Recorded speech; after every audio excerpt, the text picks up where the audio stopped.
and you thought vinyl left. You're listening to the Vinyl Community Podcasts. Everything vinyl.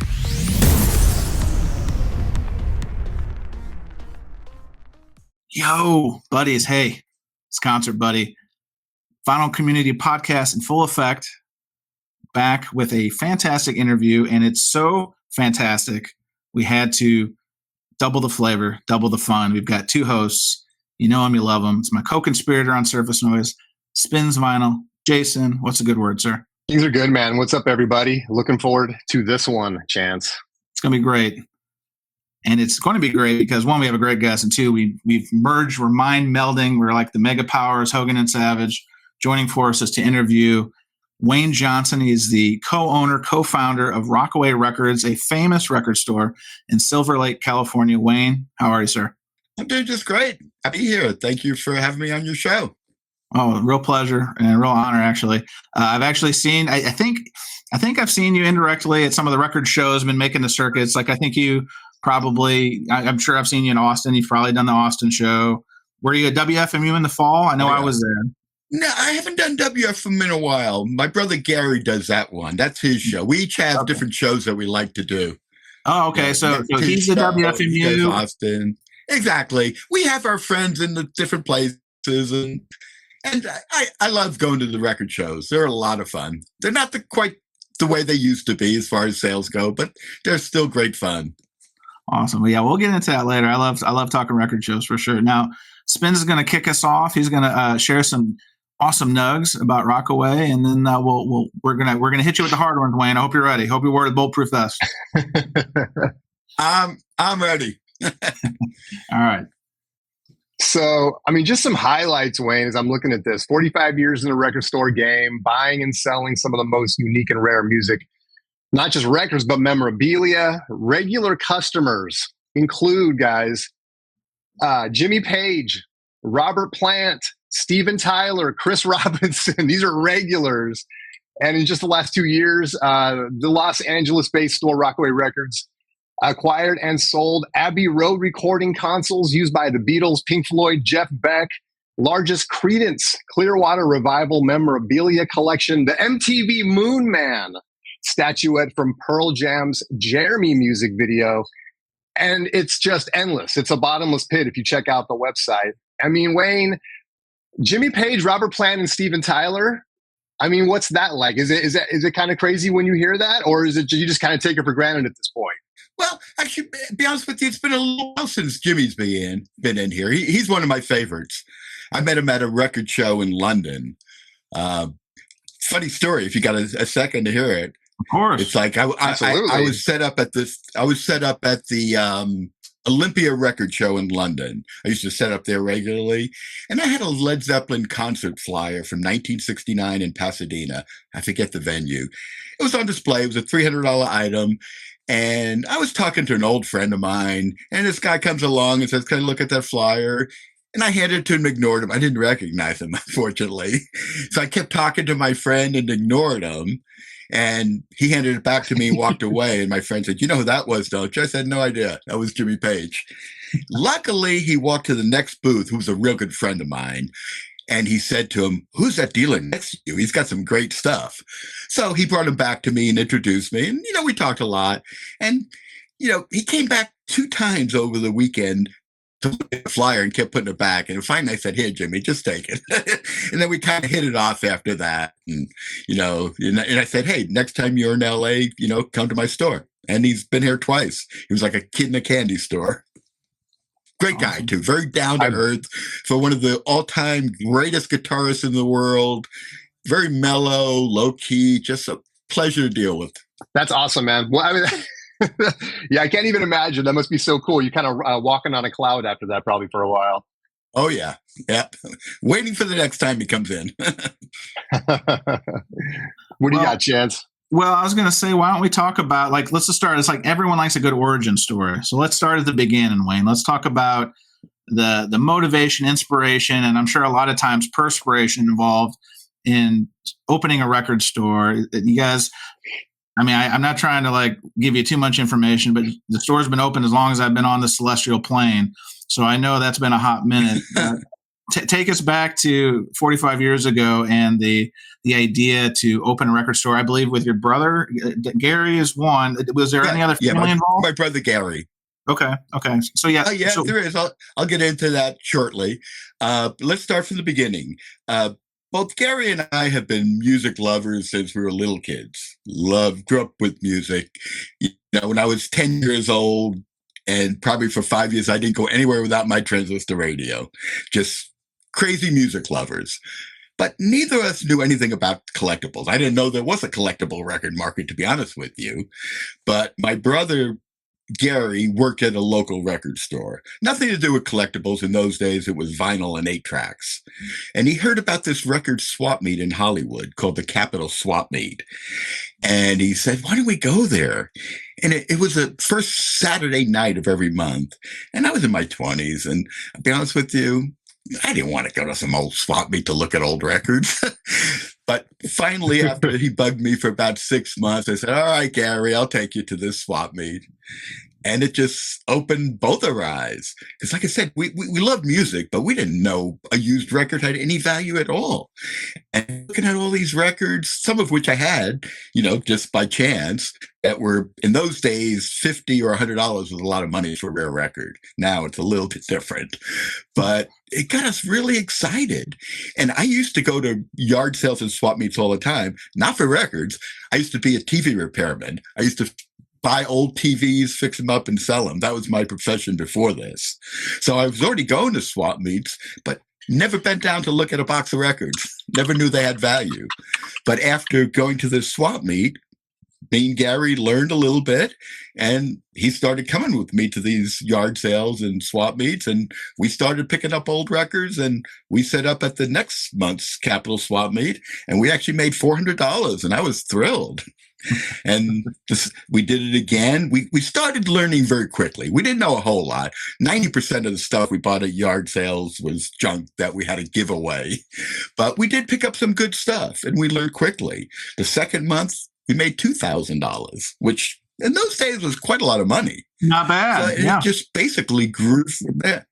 And it just grew from there. And then what really put us on the map was Goldmine Magazine. Are you guys familiar with Goldmine Magazine? Yes. Goldmine Magazine, often considered the standard of the record collector environment. Yeah, not too much.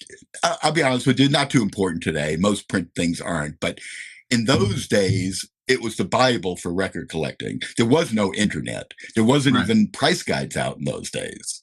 So that we did our first ad in Goldmine Magazine.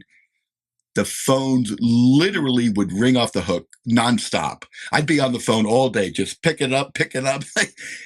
We get calls from all over the world because in those days, like I said, there was no internet. So people love promotional records in Europe and that, US promos, and they had no access to them. And we had a whole page full of Bowie 12-inch promos. And the other thing that was really big in those days, this was 1979. Picture discs was the hottest thing. Picture discs were more collectibles than Beatle records in those days. And we got a lot of them. Being in LA, a lot of the record companies were there, all the promo people. So I remember the thing that really got us tons of orders. There was a rare Toto octagonal shaped promo picture disc, and it was very rare. It was going for $75 in those days, which was a fortune. And I happened to made contacts with people at Fitzgerald Hartley, the company that made them. They had a pallet load of them sitting in their office there that they didn't distribute, which is why it was so rare. So I listed that at Goldmine for $15. And everybody went crazy. There were people from Germany ordering 5 of them and just all over the world. So that really got us started. And then we kind of specialized in picture discs and promos, and it just grew from there. And we didn't even have a store until about 83, I believe. We were just strictly mail order, doing it out of my basement. And then in 81, we got our first warehouse in West LA. And then 83, we bought a small record store called Rainbow Records, which is just down the street from where we are now. Little 700 square foot store, which We outgrew in less than 2 years. We moved to a store triple the size. We outgrew that very quickly. And then we bought our first building, which was about 3,000 square feet. Business was growing so fast. Well, the building we bought was an old rundown bar, which we had to remodel and turn it into a record store. Before construction was done, I told Gary, this is too small. So, I mean, we ended up staying there for about 4 years, and business was just crazy, just constantly growing. And then I knew we needed more space, but I kind of went a little too crazy. I think it was because I went into the first Amoeba Records in San Francisco. That blew my mind. Yeah, I mean, have you guys been to Amoeba? Yeah. So you're talking about the old bowling alley, right? Yeah. Yep. That's my old stomping ground, Bay Area in California. So yeah. Oh, okay. Yeah, so that kind of inspired me to get a big store. So we tripled our size. And this was before Amoeba came to LA. So we became the biggest record store in Los Angeles for a few years until Amoeba came to town. But to be honest with you, I learned bigger is not better. Sales really didn't go up that much. Overhead went up drastically. Sure. So over the years, we've been downsizing, aiming more, rather than quantity, quality. And now we've shrunken to probably 20% of the size we were when we were the biggest, but we're doing better than ever. The overhead's down. When we had the big store, we had at least 20 employees. So big payroll, a lot of headaches in that. Now, got 5 great employees that really know their stuff. And we're an appointment-only store, so we've got flexibility, and it's just a pleasure. It's just a lot of fun. I mean, I kind of wish I did this sooner. We did it actually because of COVID. COVID forced us to, shut down for a few months, and slowly we opened by appointment only. And I found out, well, this is kind of nice, and since then, we just never changed. Unfortunately, we disappointed a lot of people, but from a business point of view, I had no choice. I mean, the overhead was killing us, we sell $5 CDs and DVDs, and the labor in the space, it just wasn't worth it. It's just not our thing.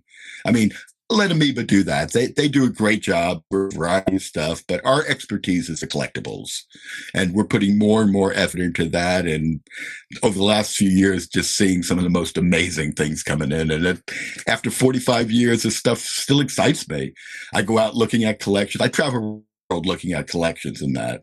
Last year, I went to Scotland to buy a collection, which was amazing. And I still get a kick out of it. It's just a lot of fun. Well, Wayne, you touch on a lot of things, I guess, a lot of startups, small businesses kind of empathize with, right? Like building the plane as you fly it, learning about what your customers want, size, overhead, all that kind of stuff. So it sounds like hopefully a lot of our listeners can kind of identify with the way your business has evolved, grown, evolved, changed, shrunk, et cetera, over the years. Spinz, what say you?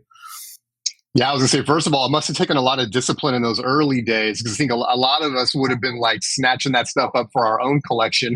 But you had it in mind, like, it seems like you already had pre-built this strategy in mind that you wanted to get those records out to the good people and build a business out of it. So if you're going, it's all around the world to get these collections and records and memorabilia. Do you have kind of a steady, and especially now since you're sort of by appointment only, is there a steady list of customers that you, in your mind, you're already thinking, oh, I know who would want this kind of a thing? Yeah, well, we do, of course, have a lot of good customers in that I do save things for it. But to be honest with you, most of the time, the really cool stuff, I don't want to sell too quick.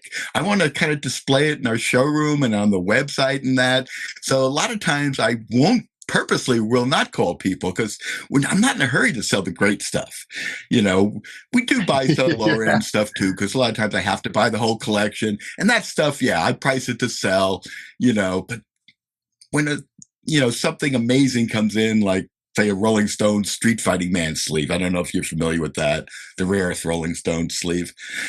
I want to keep it in stock for a little while. If I price it exactly right, It sells instantly, so I'll price it a little bit higher. Sometimes it'll sell. Sometimes a couple months later, I'll lower it a little bit and then it'll sell. But the cool stuff, I love having. I'm not a collector personally. I mean, everybody asks me, "Oh, you must have an amazing collection." I say, I sort of do. It's my store. It just changes every day, and I'm happy with that. I mean, when I first started, I did have that dilemma because I'm a huge Beach Boy fan. That's my group, and I was seeing all this cool Beach Boy stuff coming in, and I started collecting it all. And then finally, I said to my brother Gary, "Are we going to make this a business or a hobby? I'm going to stop collecting for now. Let's focus on the business. I'll collect later."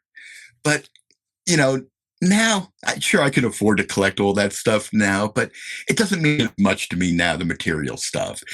I've got to know Brian Wilson personally, got to hang out with him quite a few times, and I've got all the music, I've got the unreleased music, and the material stuff just doesn't mean that much to me anymore. So I've got no real desire to be a real collector. I'd rather just get the stuff in and display it, maybe keep it for a little while, and then sell it to people around the world that love it. I like that. Very nice. Well, you're talking, Wayne, about your brother Gary. I mean, one thing when I was learning about your business, it was what's it like working with family? I mean, because it can go a lot of different ways. Because obviously, family's family, but business is business. So how do you find working with your brother, or at least building this business with your brother? And is there any challenges that outside of the obvious? There's been a few. I mean, Gary's not a businessman at all. He's probably the world's most knowledgeable person on collectible vinyl. I don't think there's anybody in the world that could equal him. He's an expert on every classic rock group, but he also knows a lot about jazz records, classical records, hip hop records. No, I'd be surprised if anybody is his equal with his knowledge. But on the other hand, he was more in favor of, he likes the mom and pop record store, which we had for the longest time in that. And I could tell we needed to focus more on the collectibles. That's where we kind of disagreed. Even though he's incredible with collectibles, he still likes the mom and pop record store. And he actually misses that, even though we're doing better than it ever, as a business point of view, we did disappoint a lot of customers. We went from probably 50 customers a day to maybe 4 or 5 customers a day. So, I mean, I was a little sad about that. If it wasn't for COVID, I may have never changed like this. That kind of forced us to change now. And now I think he's accepted it. It's just not the direction he wanted to go, but it is working. So, and I think he enjoys seeing all these amazing things coming in too. I mean, who wouldn't? I mean, but it's interesting. You talk about adapting, right? And I'm thinking back to the old president of Nike, Mark Parker. He said, "Adapt or die," and that's true. I mean, sometimes you probably run into these kind of make or break moments, building your business, refining your business, where hey, Gary wants to keep digging for records and going through records and building these collections and that sort of thing. There's that all power to it, but unfortunately, you got to pivot the business in a way that makes sense. If you don't make dollars, it don't make sense, right, Wayne? Yeah, the bottom line, not the top line. I'll be honest with you, in the early days, I was more impressed with that top line, getting sales up.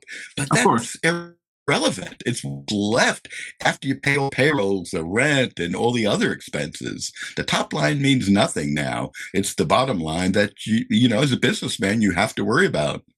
Well, you guys have really differentiated yourself, obviously, in terms of going to a high-end kind of collectible model. And obviously with the pandemic and how you guys really pivoted, also seems like a lot of record stores started popping up, and there's a ton of potential competition. Is that something that you guys feel? Or is there more or less competition now? Is it different because you guys are really kind of specialized, or do you still kind of feel that? Is there more competition now?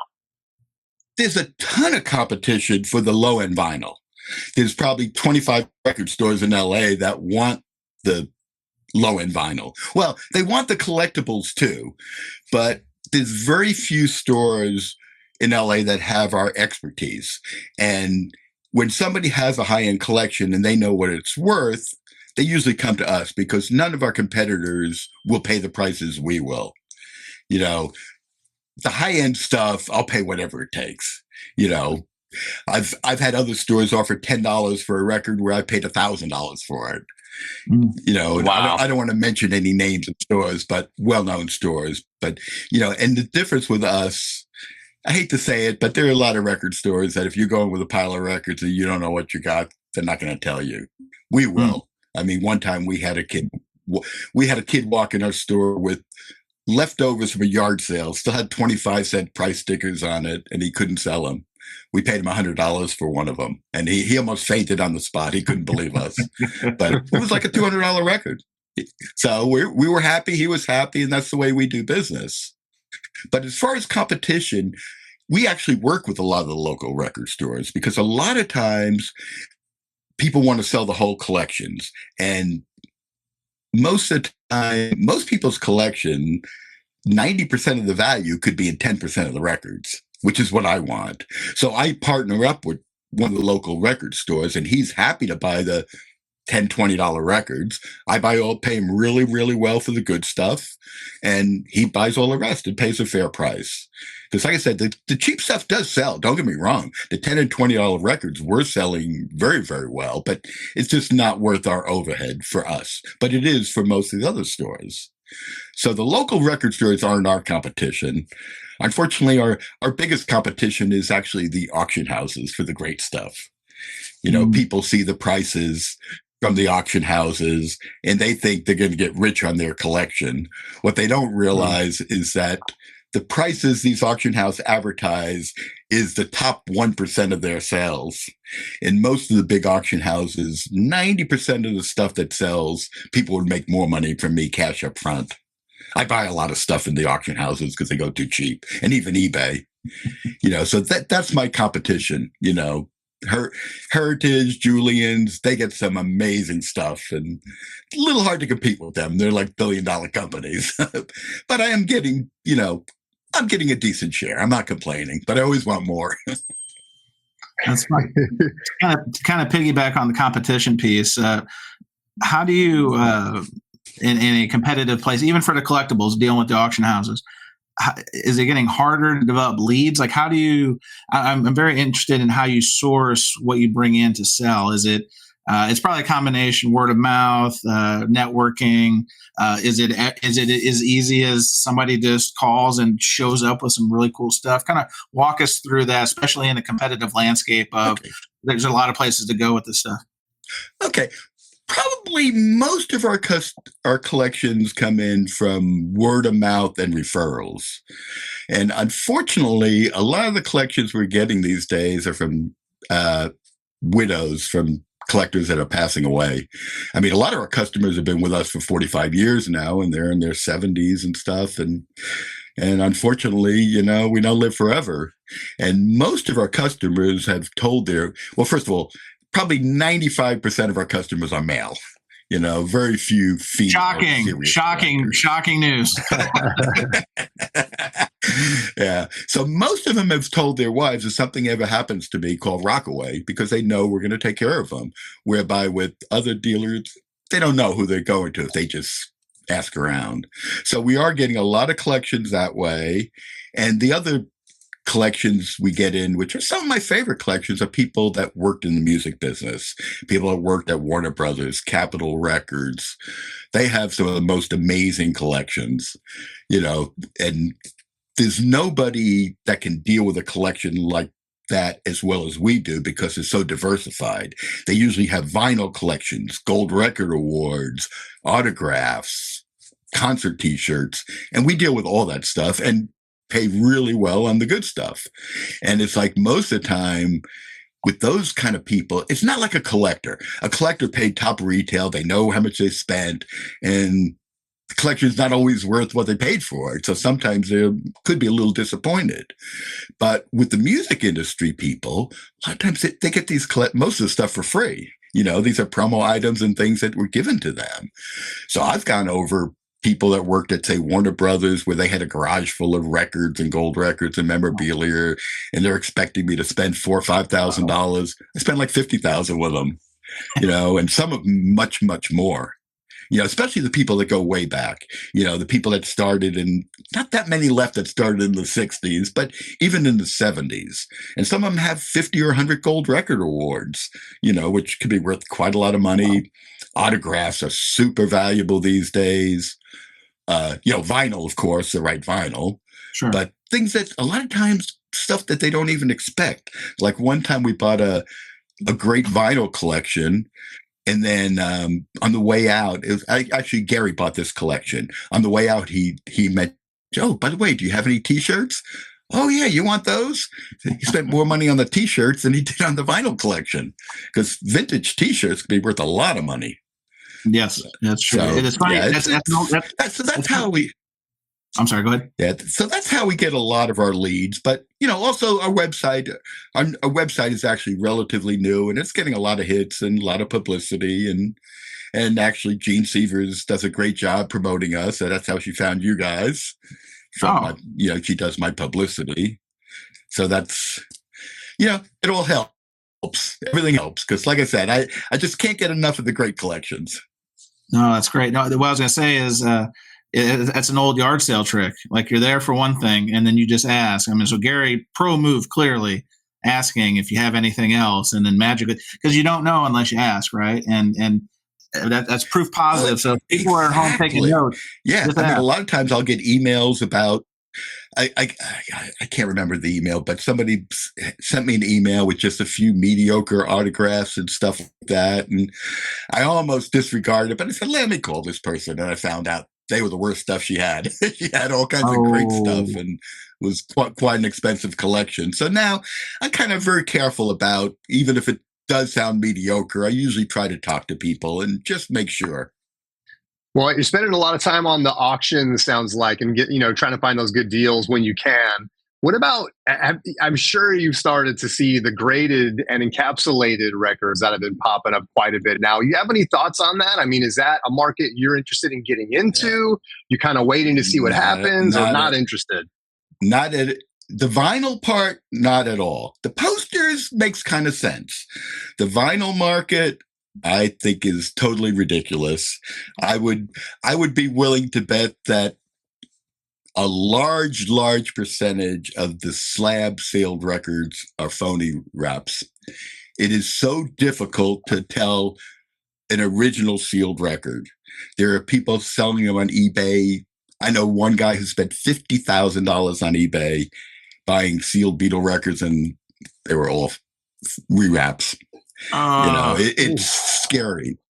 It is a lot of fraud on, actually, in all the auctions in that, so, and these people that are slabbing, there's no way they have the expertise to tell an original sealed record. I actually get fooled myself. I've been doing this a long time, and Gary has a way better eye than me. He spots the fine details, so I will not buy sealed records unless it comes from like somebody who worked at Capitol who I trust and that. But from a collector, if they look good to me, I'll run them by Gary, and he's got the eye. And sometimes say, yeah, they're good. Other times he says, look at this.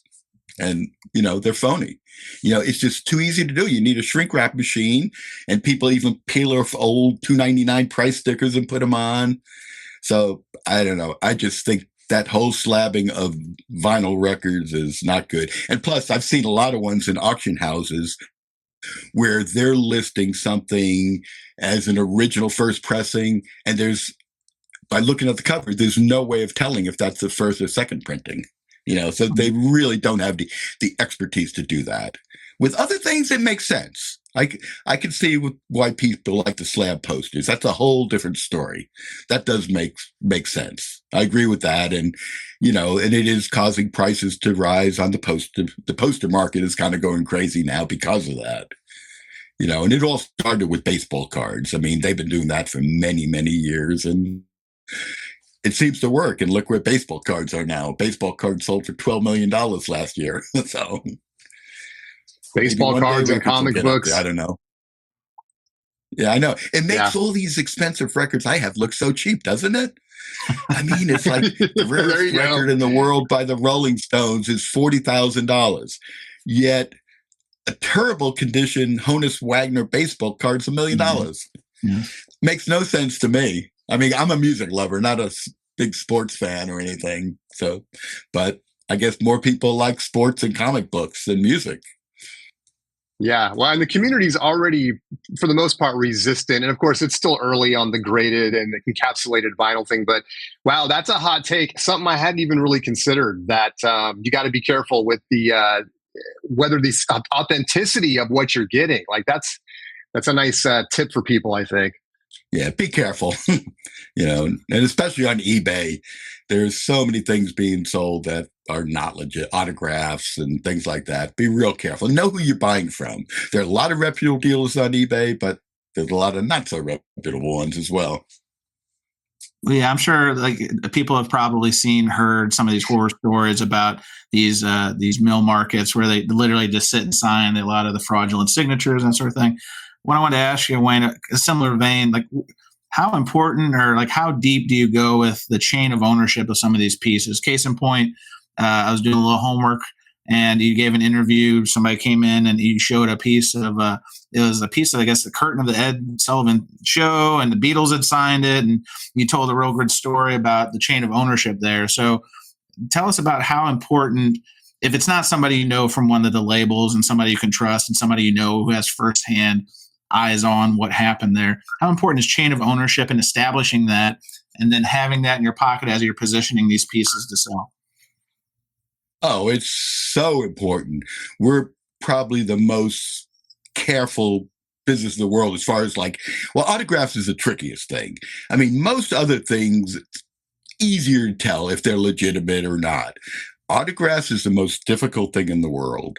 I mean, even the two leading autograph authenticators in the world, JSA and PSA, a lot of times they disagree. One says it's real, one says it's not. So who do you believe? So basically with us, well, there's two different things. Beatles, the best in the world is Frank Chiazzo. All he does is Beatles. He's been doing it for 40 years. So I trust him completely. On Beatles, his say-so is good enough for me. On other groups, high-end groups, sometimes I require 2 or 3 experts to verify it before I'll even buy it and sell it. I want to put it this way. You can never be, the only way you can be 100% sure is if you saw it with your own 2 eyes. Even the best experts in the world, might only be in the 90s or 99%. With Beatles, I think it's probably 99% because that's all he does. These other companies, they do everything, sports, and I don't know how you could be a so-called expert in every single autograph. It's very, very difficult, which is why, first I start with the provenance. If it's a record company guy who I believe, then I'll go the next step. But I reject probably 90% of the autographs that are offered to me. And there's probably half of them could be real, but I'm the opposite of most auction houses.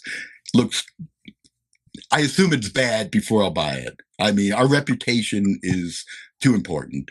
Our customers trust us explicitly, and I just don't want to take any chances. I'd rather not deal with it if I don't feel right about it. Yeah. You think if this is even a thing, Wayne, is it, you feel like we're in kind of a buyer's market or a seller's market right now? Because obviously I think we've had it be pretty common knowledge that we ended up on kind of a bubble, at least in the lower end, like you said, $10, $20 records and that kind of thing. Is it a good time to be a seller or a buyer right now when it comes to vinyl? That's a good question. I mean, certain things are going way up. Other things are dropping. I mean, the market's, well, let me go back a few years. The 2 years during and after COVID were probably the best years in our 45-year history.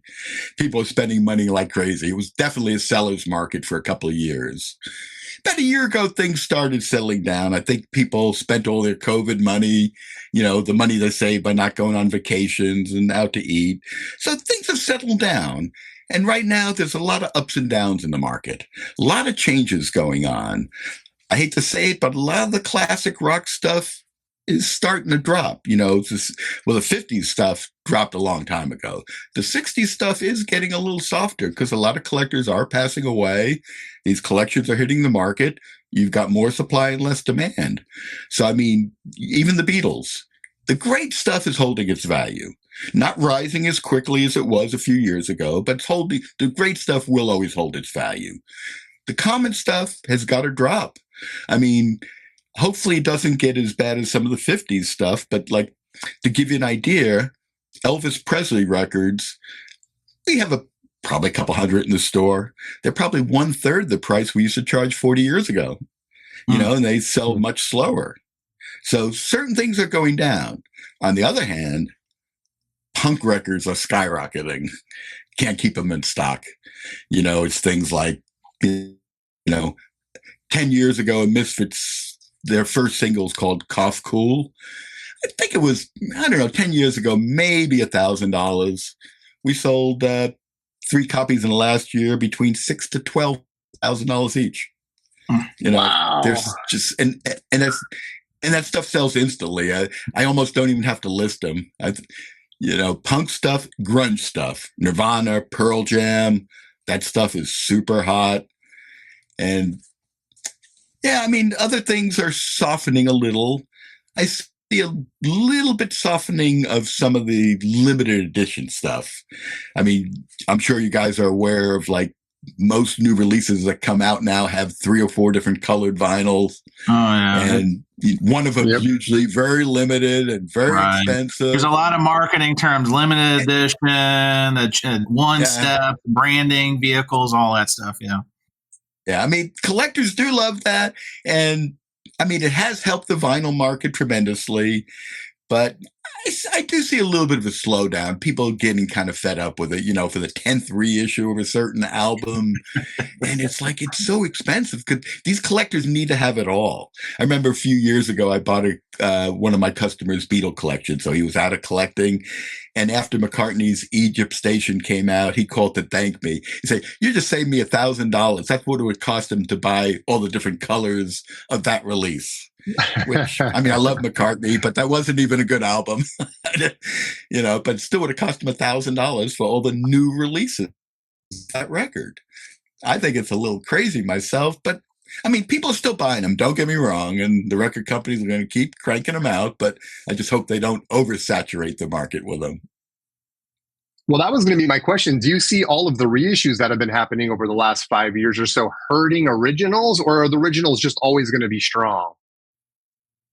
I think so. I mean, it has a slight effect. It does have a slight effect on it, but the important originals, first pressings, and mint condition, that's the key word. I don't think there'll ever be a problem with them going down. Lesser condition ones, yes.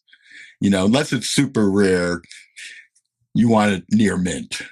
When we started in this business, the difference between a good condition record and a mint record was maybe double or triple. Now it could be 50 times the difference in price. You take something like Meet the Beatles. When somebody called me and they got, I've got an original Meet the Beatles in good condition, it's worth about $20. In mint condition, it's about $500. Sealed could be $3,000 or $4,000. That's the difference condition makes. Well, I was going to say is, again, doing my research before we got to this interview, there's this guy named Wayne Johnson who has a quote that said the 3 most important things in collecting vinyl are condition, condition, condition. So must have been a pretty smart guy. Have you heard of him, Wayne? Absolutely. I don't know if you've I think I recollect hearing him once or twice. Oh, good stuff, good stuff. Spinz, you got anything else where we hit him with the lightning round? Yeah, no, actually, I got my eyes on the lightning round now. Let's jump right into it. Cool. All right. Well, this is the part that we encourage you to put your tray tables away, Wayne. Seatbelts may be encouraged. This is the lightning round. We try to just wrap it up with some lighthearted questions, but we could get some really awesome answers. Well, I know we're going to get awesome answers, but I got to ask. Now, you said you're not so much a collector. You've seen it all. You like to have it in the store and then move it on.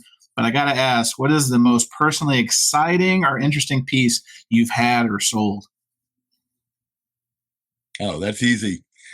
A surfboard that was owned by Dennis Wilson of the Beach Boys.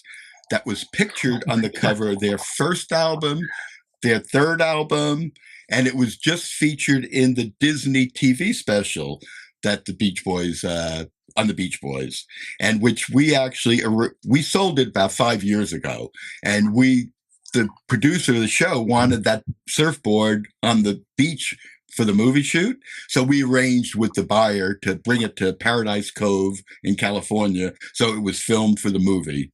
But that was, to me, the most exciting item we've sold. I'm biased because I'm a huge Beach Boy fan. You're like right in that epicenter. You're just surrounded by, you're talking about just all of the collectibles that are around you and the music that's happened around you. That is so amazing. If you could reunite one band, Wayne, for one show, who would it be and why? What, do they have to be still alive, or? No, listen, you've got all power on this one. Oh, okay. Well, obviously the Beatles. I mean, even though the Beach Boys were my number one band, I've seen them 100 times. I saw 50 solo Brian Wilson shows. I've never seen the Beatles.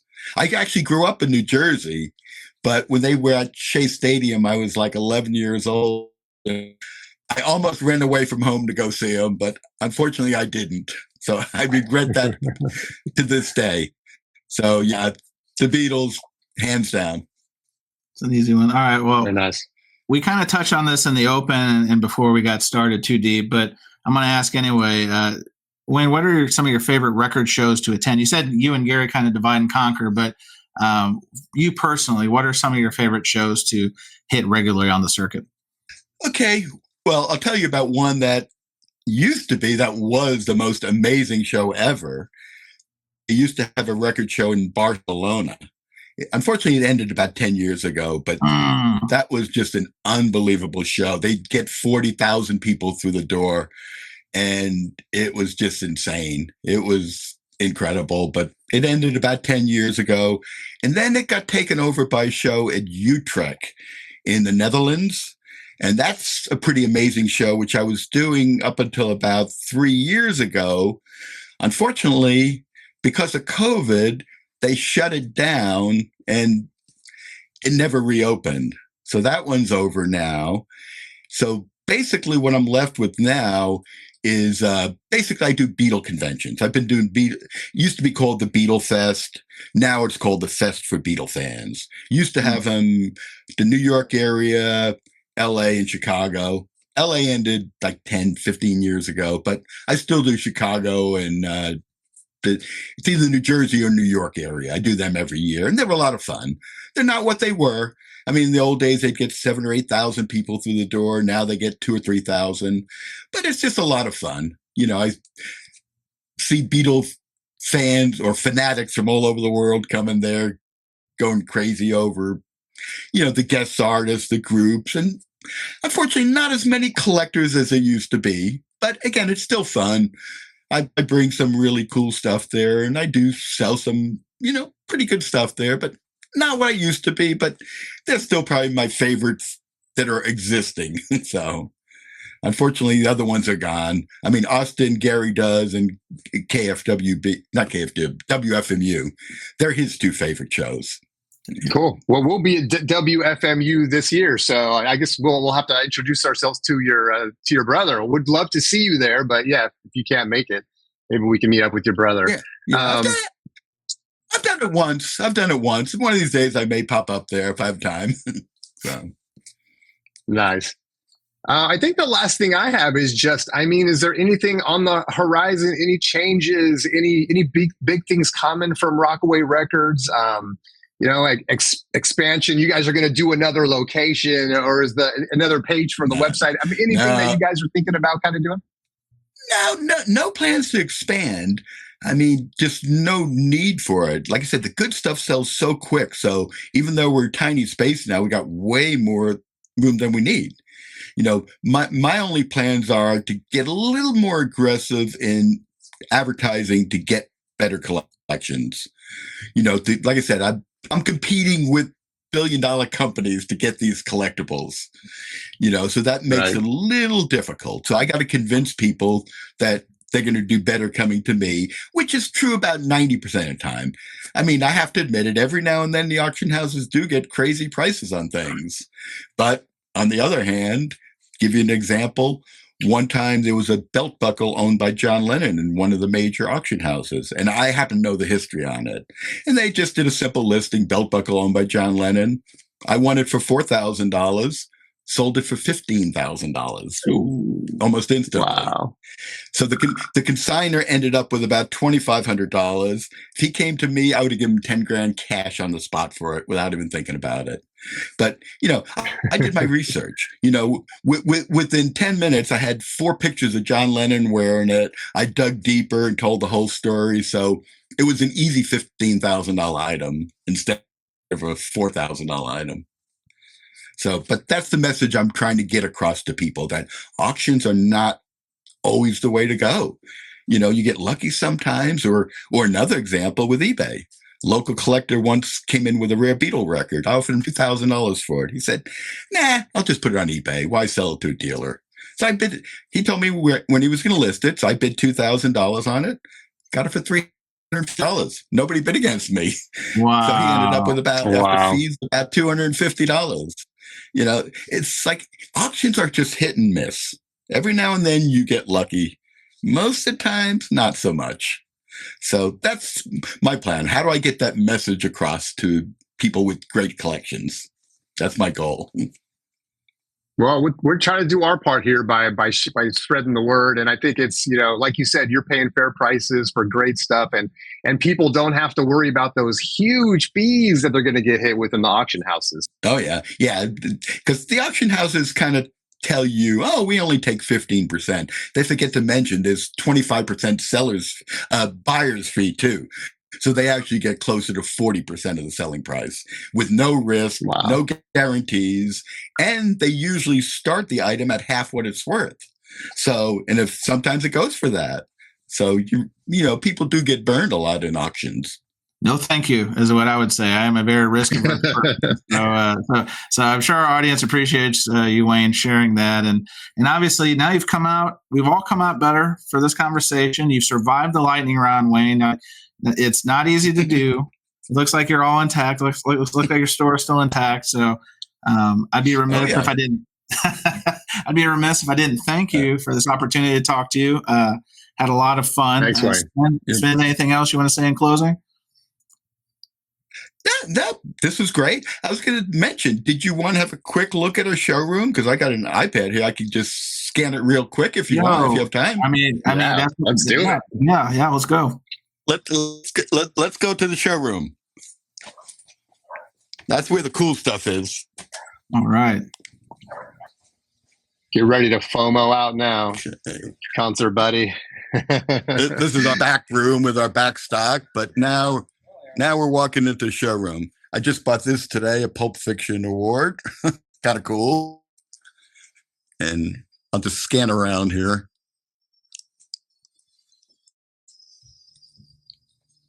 And if you want me to focus on anything, I can. Like here's a few Beatle items in there. Nice. Very cool. What's the one thing if I came in there, or Spinz came in there, Wayne, that's the showstopper? What's the showstopper piece right now? Well, probably signed Beatle album for $100,000. That's pretty. I'll take 2. That's pretty cool. But also a lot of fun stuff. I love stuff like the Led Zeppelin blimps. They're not huge money, but I mean they're just cool. I like the cool stuff. The memorabilia is my those thing. Are cool. Gary usually does most of the vinyl. I focus on the memorabilia stuff. Right. To me, it's more exciting. At the posters, T-shirts. Yeah. Like I said, I love buying T-shirt collections. People are usually impressed because unfortunately, half the times I go look at a collection, I just donated my T-shirts to Goodwill.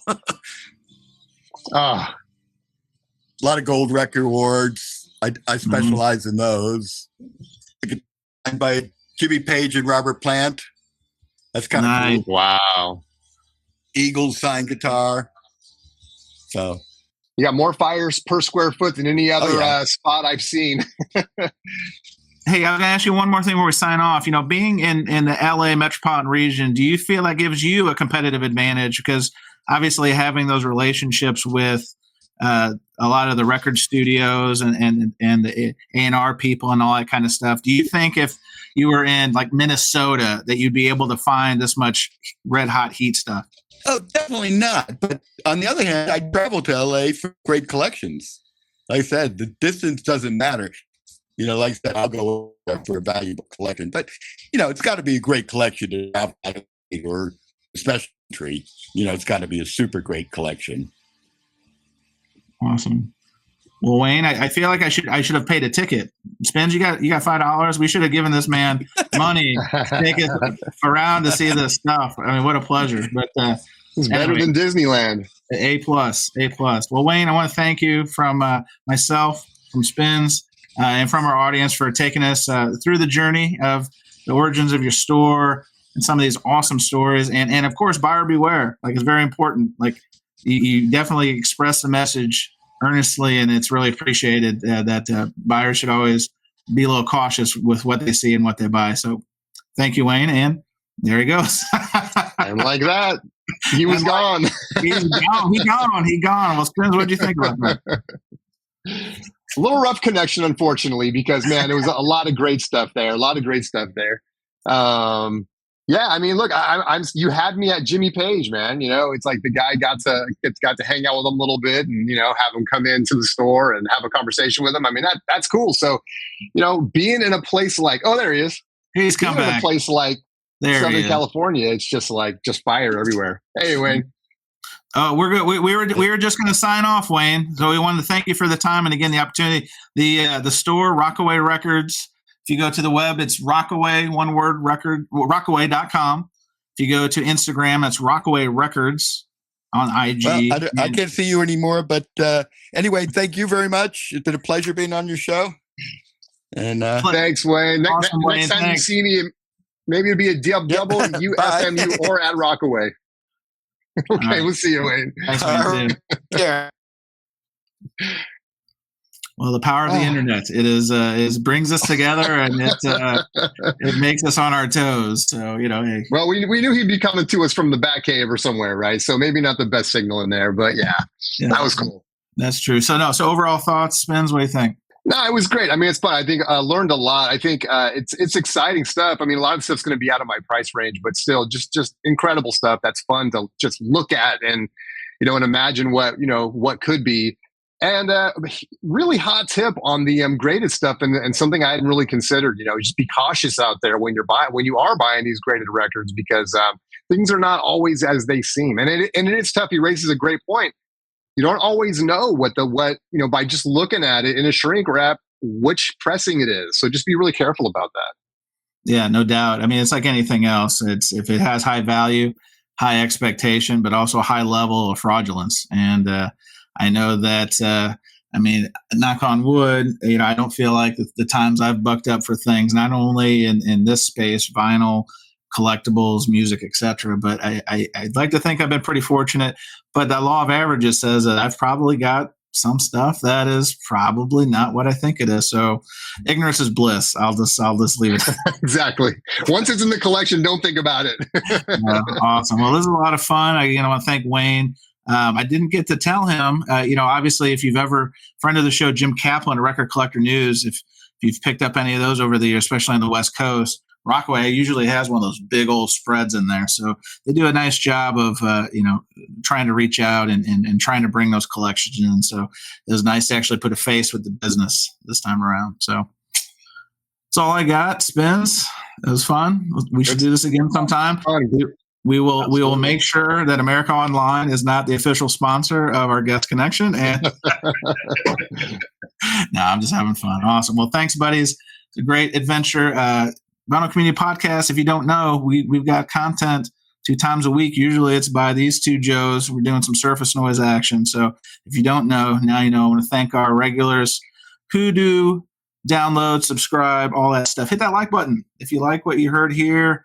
We appreciate it. And I guess that's all she wrote. So until next time, Thank you, buddies. We'll talk to you soon. And that was another trip around the turntable.